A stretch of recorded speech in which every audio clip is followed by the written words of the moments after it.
Good morning. You are here for the NERIC Model School Special September Series 2020 on Google Forms. Who knew?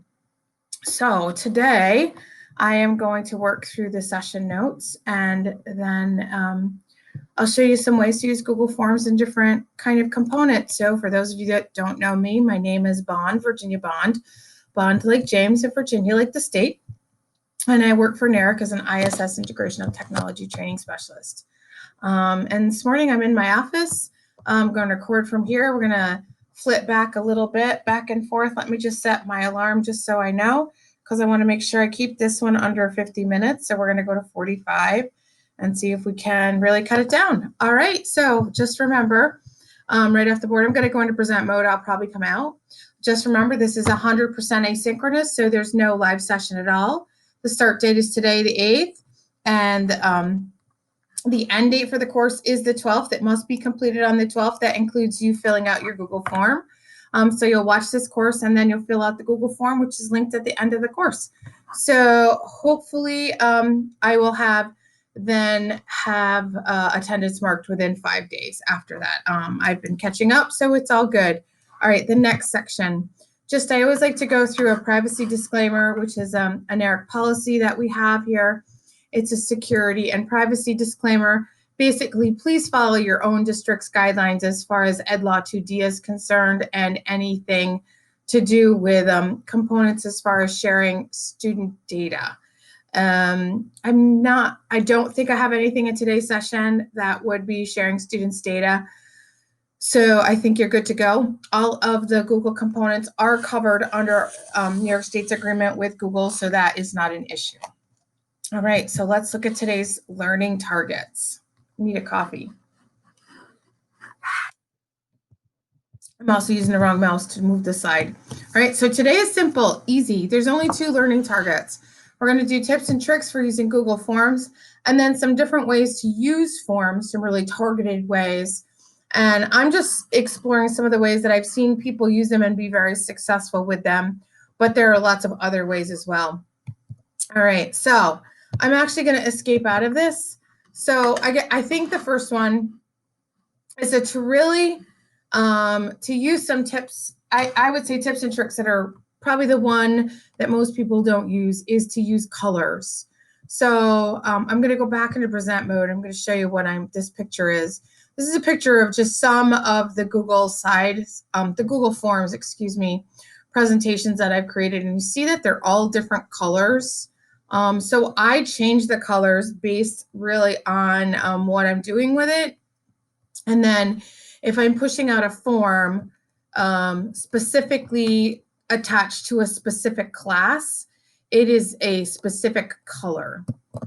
So let me show you what I mean. So I'm going to go back out to my Google Drive, and I'm going to come into my Drive, and I am just going to come up here and use the advanced search.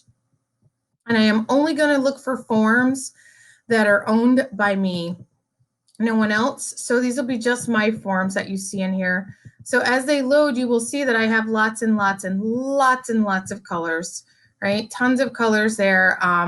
The reason for that is because really what I want to be able to do is I want to attach them to specific things. So when I look at things, I know that this is for a sheet right here. This one is attached to a sheet. This is a very generic one. Some of them are color-coded to the course I'm teaching. So usually green is either sheets or classroom. Purple is either a session on forms or some advanced Google. Blue will be docs. Yellow yellow will be slides. Orange will be Jamboard or Keep. So I'm pretty specific about that. But one of the things I like to say is that when you use a color, it's just a lot easier to look at the form. Wow, we're going to change the spelling on this one. It's a lot easier to look at a form and to see what it looks like. When I use a color, they're distinguishable from each other. If I just leave them this plain purple, which is forms default color, right? The form icon is purple. That's why I use purple when I do something with forms. It stays here. So let's walk through how to do this. You're going to come up to the color palette. you're going to choose an image. The image is going to drive your theme, but you can override that. So let's say I really like this crayon one right here. Ooh, yeah, that's not a crayon, Virginia. That is bubbles. Ooh, fingers got away from me this morning. So let's try that again. And we're going to try, it's not even crayons, it's yarn. We're going to pick the yarn one. And you see, as soon as I change the yarn, it overrode the color. But I can still pick a different color that's here, or I can make a custom color.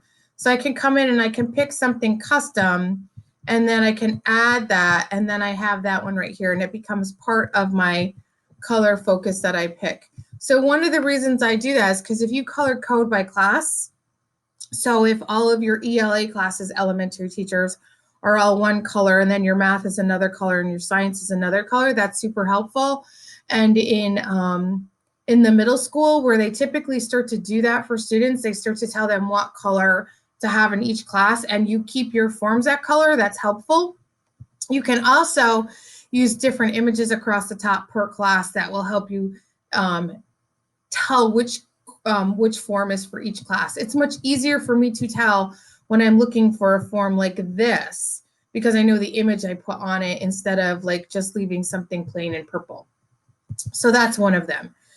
Those different images you just saw that I changed the image, but I can still keep it in the color content theme.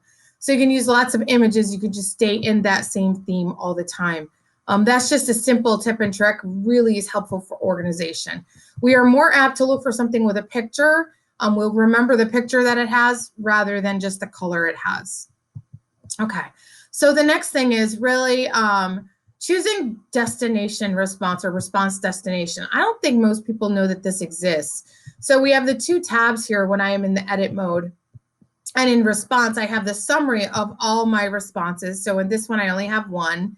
Then I have the question, and I can see each one answered, each question answered individually. This is the name, so I would see name, and then I'd see the next person. So I could pick the name of the person, and I could look at the specific question and see how they were answered. Then the other option is to look at individual. And I think lots of people look at individual, right? They'll say, okay, and they work their way through and they read it that way. But what I'm saying is that you should come up here and you should select a response destination. So the three dots, right? Use those three dots and then allow it to create a new spreadsheet. Now, most people are super scared of this spreadsheet thing, and I don't understand why, because it's just, oops, sorry, I pushed the wrong button. Do not be scared of the spreadsheet. Sorry, my got all excited there. You can go this way and select destination response. You can also just push the spreadsheet and it will push one for you and it will create it. The benefit of having a spreadsheet is when students' data comes in, you have the ability to resort it. So if I had 6 of these, I could resort them. For example, I'm going to go use one that I have right now, and I'm going to just close this because I know where the one I'm looking for is. I'm going to come out here and I'm going to show you a training document. So this is me using a Google form right here. I use this Google form to record all of my sessions with people, and I use it myself. So, but what I have done is instead of using just like, I don't read those individually. What I do is I have a session set that looks like this. So if I want to, and I'm just going to hide a few rows right here. You see, this is a little trick that I can do so you're not seeing who is who. If I want to see how many teachers I've had from Albany since my first training of the summer, I can click on this right here and I can regroup my students all together. So I have had 1, 2, I can count. I could say, okay, right here from 2 to 10, 2 to 11. So I've had 10 students that I've registered in so far from Albany City. And you can see that's a way for me to resort my data. It puts it all out of order, but that's okay. Using a Google Sheet will allow me to resort my data at any time, and it makes it much easier. So don't be scared of that. The other thing you can do in this is I actually can take this and I can select the destination response, and I could have it here, but I could also select an existing spreadsheet. So the benefit of this is that I could say, okay, I want to click a new one. I'm going to click that one. I'm going to select it. It's going to say, okay, where do you want to put this to? So if I say, I want to take one of the ones I've already done, and I say, okay, let me use this play form right here, and I select this one, it's going to link the spreadsheets together so I can put all my data on another spreadsheet that already exists, and I don't have to have it on like individual spreadsheets all over the place. That's hugely beneficial because then you're much more organized than you need to be. Not than you need to be. You're much more organized than having all those individual spreadsheets that you might have. Okay, the next one here. Wow. It looks as though my program decided to get all excited there. I fixed it now. All right, sometimes it happens. So the next one, like a tip and trick, is that you can get a response every time someone responds to your form, okay? So when we come in here and we come back to the three dots, I'm still in the response tab. I come to the three dots, get email notifications for each response. Now, whatever account you're logged into is the account that will get the email notification. So you don't get to like pick a different one. It's just, you'll notice that it's enabled. As soon as I put it in, it's enabled. And if I uncheck it, it's unenabled. Because trust me, you may want to enable it. You will get an email for every response. So just remember that, right? I highly recommend you don't turn it on at the beginning if you have 200 kids, because you're going to get 200 emails. Every time someone responds to it, you will get an email. I like this idea is turning it on at the end of collection, because what that does is it allows you to get more data at the beginning, free reign kind of flowing at you, and then later as it comes through and it gets tighter to the end of the deadline, you can put that in there. So you cannot, what do I want to say? There's no way for you to cluster them.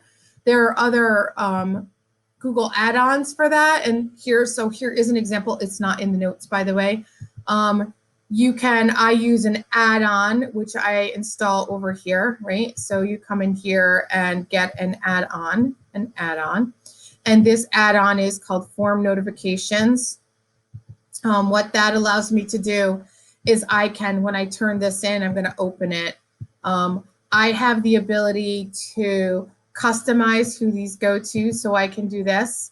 So I can say, okay, I want to get 2 sets of emails. I may want it to go to my virginia.bond@neric.org. It's going to tell me that it's a good one, okay. But I only want notifications after every 10 responses. This is the one that I use a little bit more than the other one. I don't need an email every time someone fills out this form. I need them clustered more. So you can pick 2, 5, 10, 3, whatever you want. But I do like this for people who want to know when a form gets completed, especially if it's going to be a quiz. Next one. All right. Insert multiple pages. Okay. So what does this even mean? So people are always like, well, what do you mean insert multiple pages? So do not give an 86 question test, right? That is just crazy. So I'm going to go, if I made this form, well, let's go back out to the questions. There's not many questions within this form. So one of the things I can do with it is I could add more questions. I could also insert a page. I can insert a section break, right? So it went up at the top. So I don't really need it there, but I can actually move it around a little. So let's just undo that real quickly. Sorry. When you're putting in a new component, it goes after the blue line. So let's say I want them to do their email address and their name, and then I want to put in the section break. So here's a section break, all right? And what that's going to look like when I preview it is when I come out here, this is going to come on one page, and then the next page will have the next part of it. So I think that will be very valuable. Hold on.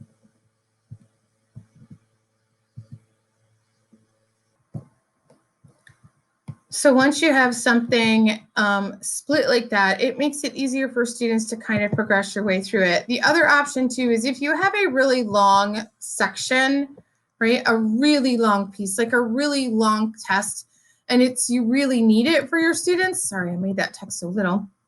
I would highly recommend that you actually split the test into different pieces. So you have maybe a multiple choice test, a multiple choice component, and then a short answer and a long answer component, it's easier because remember, students cannot come back to a form. Once they start it, they must finish it. You can't do it in sections. So dividing a longer component, a longer test into multiple sections would make it easier if you really need to have a longer test component. Okay, the next thing is auto grading, which I think most people understand. So when you come into a Google form to make a test out of it, the first thing you want to do is you want to come over to settings. You want to go right to quizzes and you want to make it a quiz. It is defaulted off, so you want to turn it on. If you make something a quiz, you will have to have an answer for each one. It is much easier to grade a multiple choice or a true or false question test auto, not a like short answer or longer. You definitely can't do a long answer. That would have to be done manually. Everything else would have to be done. Sorry, it would be it's very hard to do a long answer auto grade. You have to do it manually. So you'll see you have these two options. You have immediately after submission or later after manual collection. And then you can make some different options about what you want. So just think about that as you're going through and making quizzes.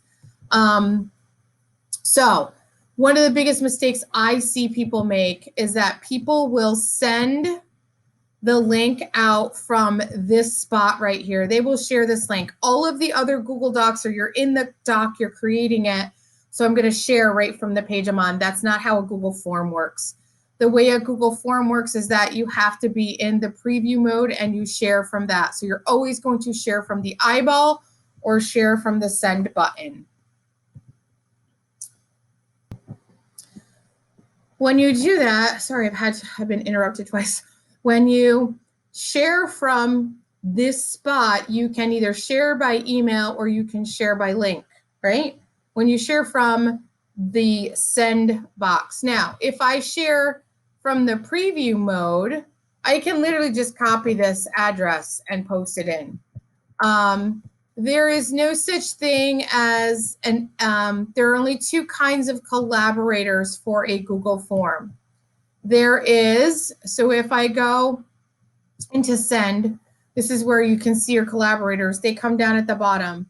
You're either they're just usually editors. That's all you can have. You can have editors, no commenters, no viewers. If you add somebody as a collaborator, they're going to see the data that comes back in. So you'll see if I add myself in as a collaborator like this, I am automatically an editor, right? And automatically, no other option. So just realize that as you are sending things to people, if you're sharing documents with them, if you want them to look at the form, you can send it to them as editor.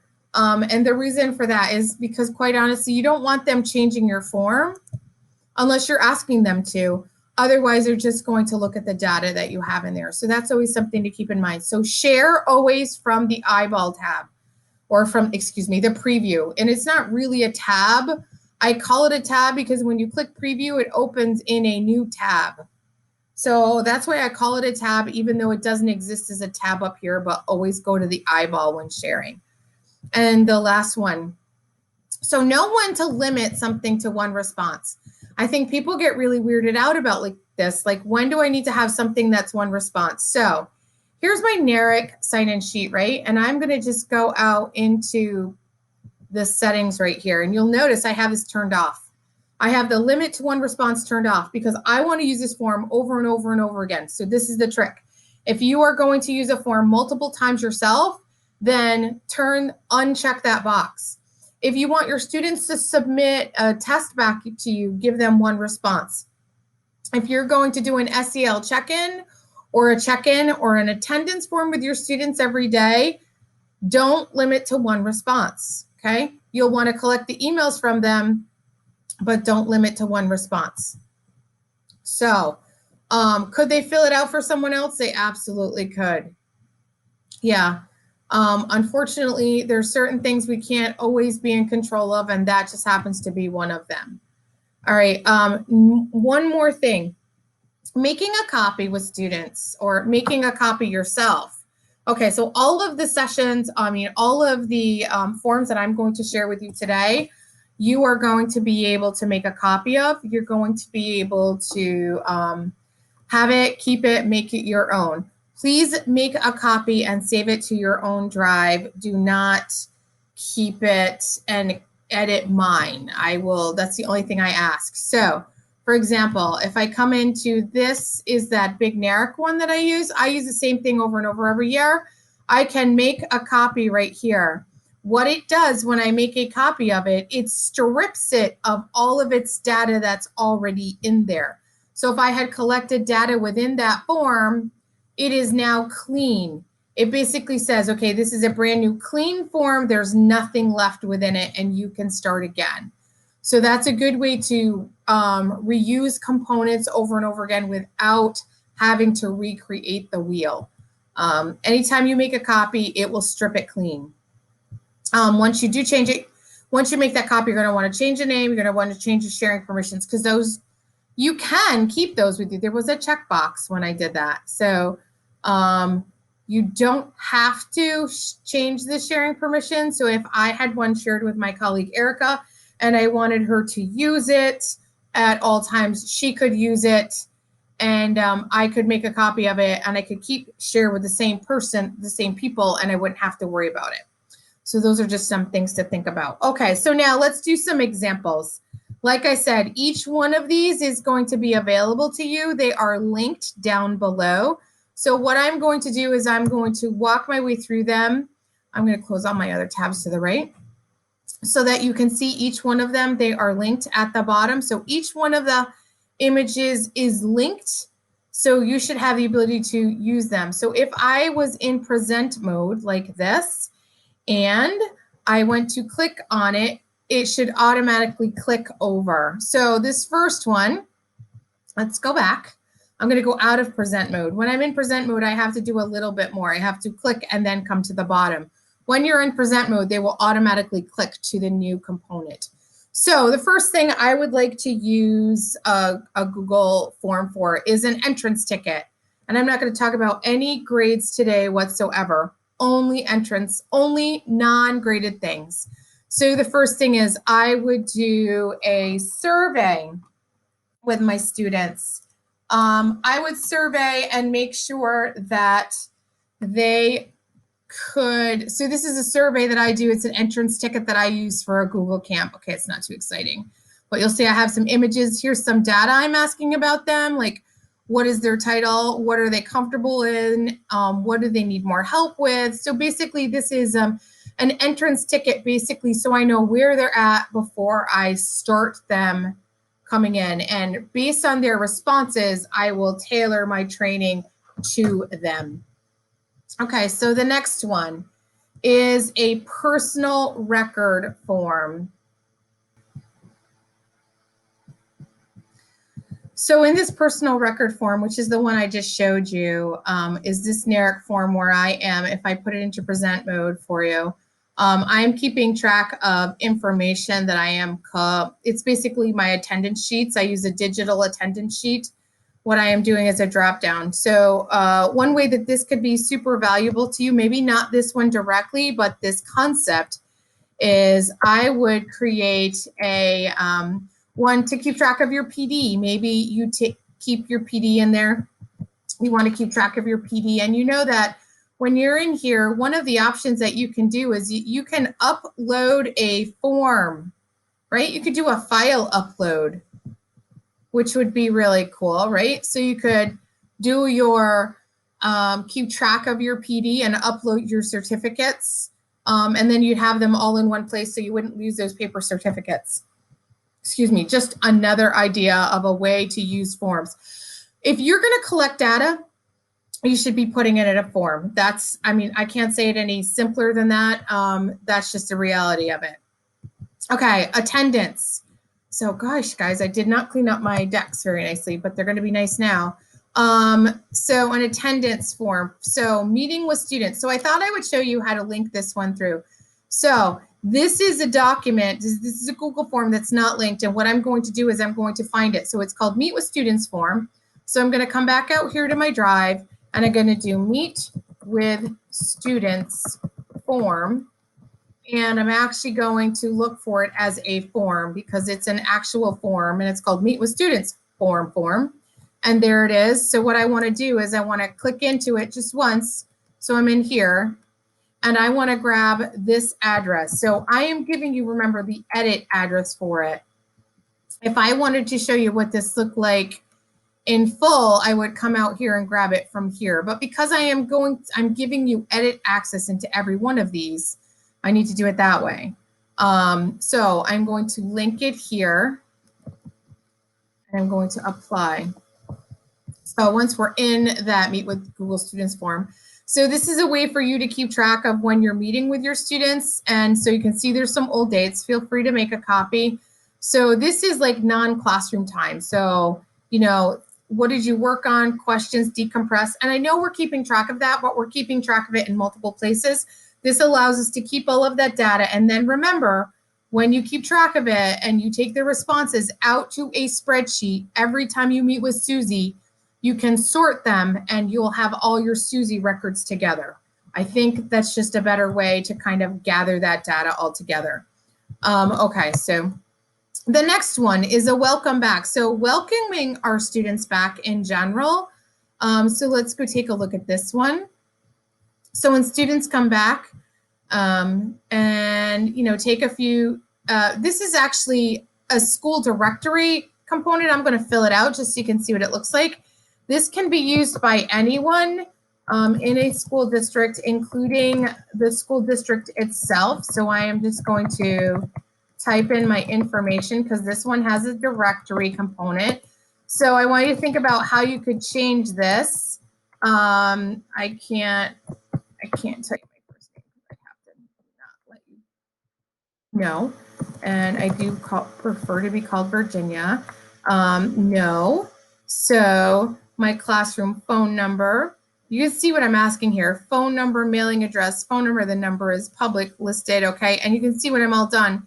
So I'm going to say, no, my land is a set, my number is a cell, right? So you can see it's pretty easy to fill out.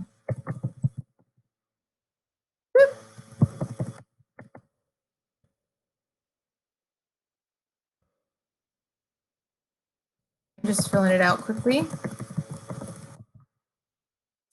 Right? Gonna go to next, so I have it on the next, and then, oop, forgot to do that.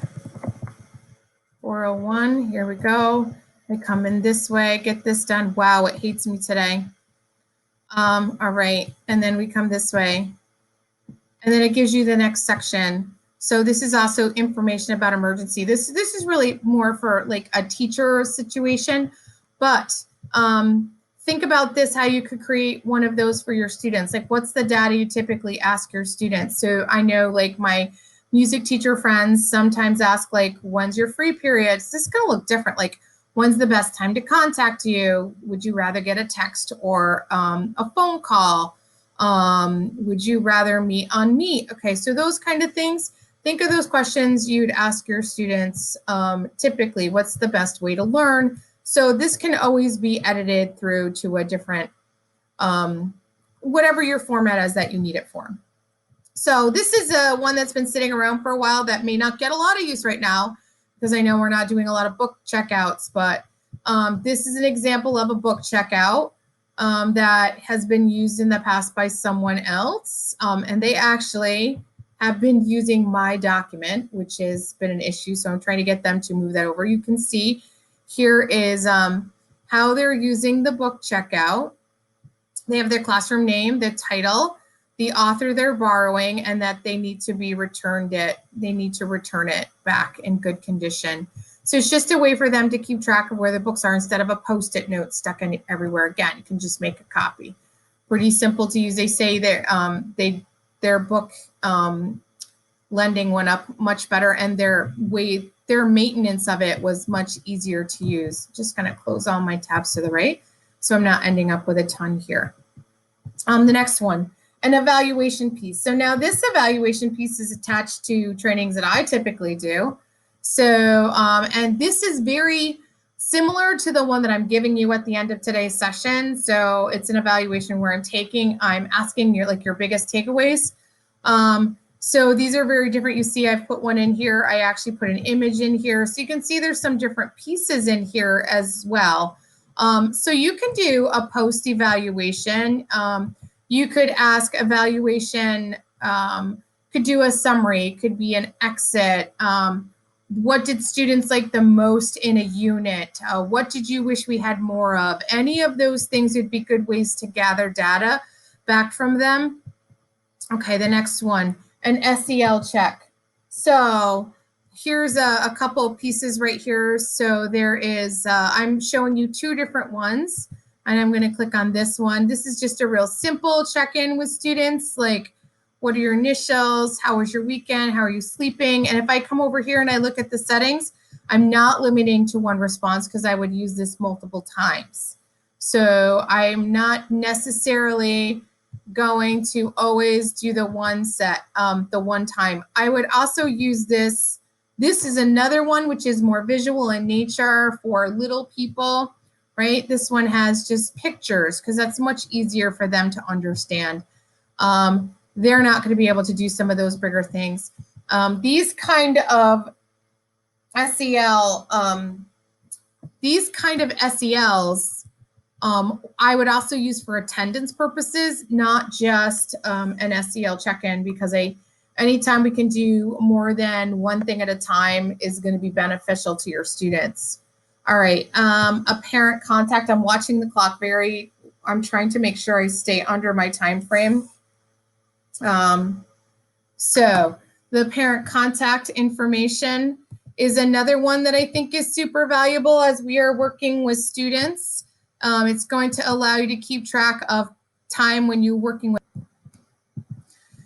So this is going to collect the date, the parent to who, the guardian, the type of contact that you're having with them, and then the conversation. We always keep track of this information. So this is going to give us more time to, or more specific information. It's going to, again, keep it all in one place. And you're going to be able to go back in case you get, I think this is even more important. Like, are you just sending out an email out to everyone? Are you, did you have a long email conversation? I think that's very important. Who didn't email, you can always just copy and paste the text right in here.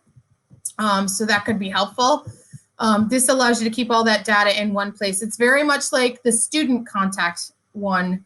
I think that's going to be beneficial because having it all in one place is going to be easy. I would also, by the way, just another tip, I would take your form, I would grab it, and I would drop it into your bookmark bar right here.